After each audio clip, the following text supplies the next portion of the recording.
Buenas noches, ciudadanos de Oracle. En el episodio de hoy recordaremos una pregunta que nos hemos planteado desde el momento en el que contemplamos las estrellas. ¿Acaso estamos solos en el universo? Por supuesto, nosotros los Stark sabemos la respuesta desde hace mucho, pero nuestros hermanos del Etherverso, ellos sí que tuvieron que descubrirlo por las malas, si es que realmente lo descubrieron. El siguiente documental que verán a continuación explicará por qué la invasión de los Luminmex en la Tierra fue un montaje. Mi nombre es Lucio Amaro y bienvenidos a un episodio de Los Expedientes Perdidos de Oracle.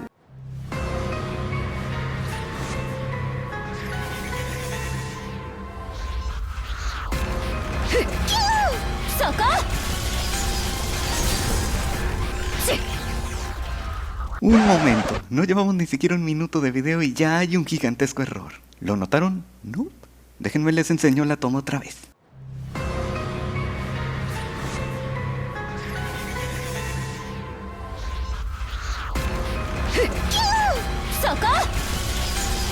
¿Siguen sin? Pues déjenme les explico. En ningún momento escuchas gritos de pánico, alarmas de guerra, sirenas de ya sea ambulancias o policías. Nada. No, la invasión simplemente fue pésimamente presentada. Ahora les muestro un buen ejemplo de cómo debió haber sido presentada la invasión.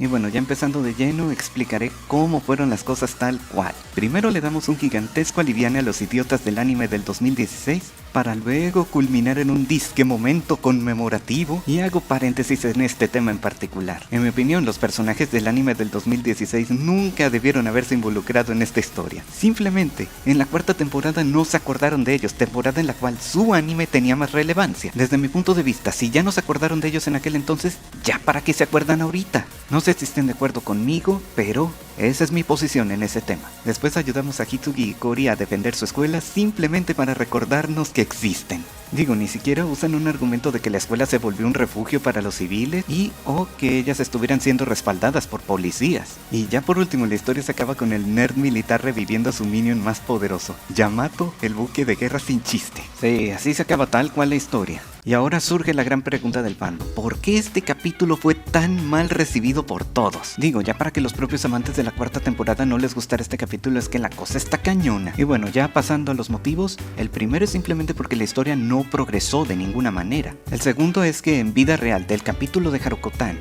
a este, pasaron 4 meses. 4 meses en los que no tuvimos actualizaciones importantes. Es más, les digo una cosa acerca de este capítulo en particular. Fue que sirvió como argumento para la Mighty Quest de Magatsu en el espacio.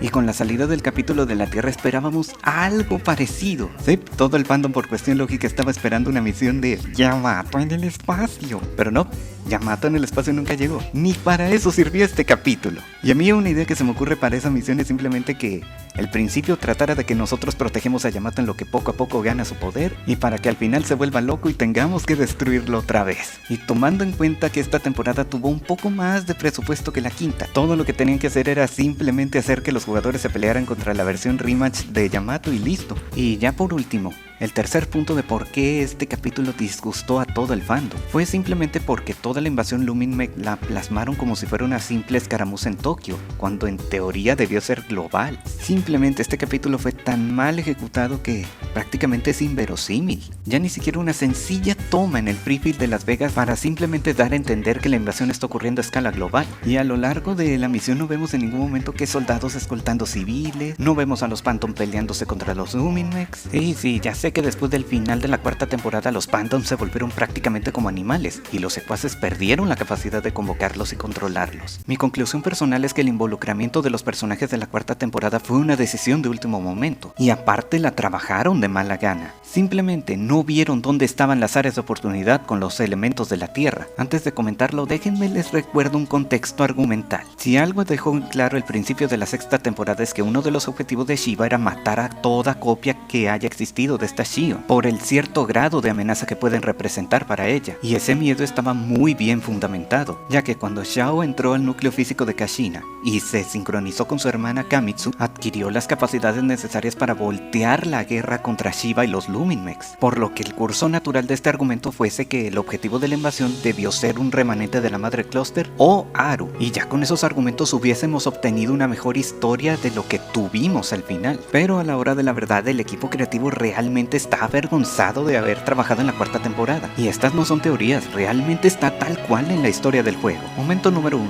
el haberse olvidado tan rápido de la técnica de purificación de Hitsuki. Ya he comentado cómo con esa técnica podían salvar a Lutz. Después de todo, él fue un protagonista del primer Phantasy Star. El segundo y más obvio de todos los momentos fue el capítulo de Margareta y los fragmentos del aprendiz. Aparte de los títulos ridículos que tenían las doncellas de la oscuridad, si era en ese mismo capítulo reconoce lo estúpida que fue la historia de la cuarta temporada. Y momento número 3, el argumento que dieron para las cuevas Ultimate en la sexta temporada. Fue prácticamente un reboot barra retcon al argumento que tuvimos en la cuarta temporada, el cual estaba asociado con el anime del 2016 y simplemente no tenía sentido. En fin, al final lo que hicieron con este capítulo fue prácticamente una respuesta inmadura, porque tenían dos opciones. 1. Aprovechar las áreas de oportunidad que ya mencioné, pero ya vimos que no intentaron absolutamente nada. Y la segunda opción, que en mi opinión es la más sana, es simplemente ignorar su existencia, no referenciarla para absolutamente nada y dejar la cuarta temporada como un simple mal recuerdo. Y ya que dejé en claro toda la evidencia acerca de cómo estuvo la moral del equipo de desarrollo respecto a la cuarta temporada, mencionaré mi teoría acerca de qué pudo detonar la participación de estos personajes en la sexta temporada. Lo que yo creo es que los escritores andaban escribiendo tranquilamente la historia cuando de repente se acordaron de lo útil que sería la técnica de purificación de Hitsuki para el final de la historia. Pero para cuando se dieron cuenta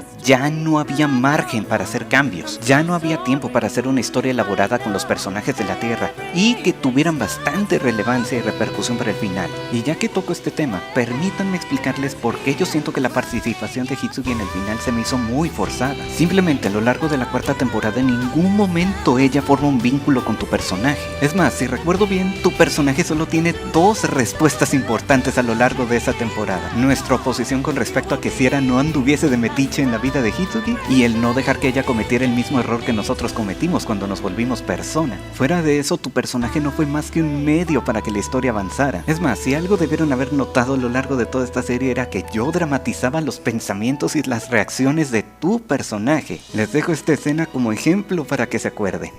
Y además ella recuerda habernos visto en el pasado, cuestionando qué rayos era lo que nuestro personaje Xiao hacía en aquella época.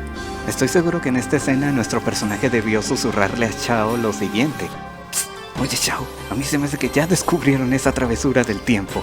En fin, continuando con el tema de los vínculos, en el caso de Matoi tuvo bastante relevancia por toda la construcción que tuvo durante las primeras 3 temporadas y por ser el interés amoroso de tu personaje. En el caso de Harriet, nuestra relación fue más como una camarada de guerra, y conforme fue avanzando la historia de la quinta temporada, poco a poco se fue abriendo con nosotros. Ya para terminar la conclusión, independientemente de lo que pudo haber pasado detrás de escena, está claro que no había planes de usar absolutamente nada de los recursos argumentales de la cuarta temporada, ya que en ningún momento el Éter y los Phantoms participaron en la batalla final contra Shiva. Es más, les puedo asegurar que si no hubiesen hecho este capítulo, le hubiera ido mucho mejor a la sexta temporada. Y antes de que me digan cualquier cosa, en esta escena específicamente, en vez de haber sido Pale quien nos salvara, pudo haber sido María. Después de todo, ella también posee la capacidad de teletransportar a todos de jalón. En fin, este capítulo al final del día fue todo un desperdicio de tiempo, dinero y talento. Cualquier otra historia hubiera sido mucho mejor que este capítulo en particular, como por ejemplo una historia en la que los ex-falses tuvieran bastante protagonismo, o una simple historia de relleno en la que Shiva trata de asaltar a Andusia.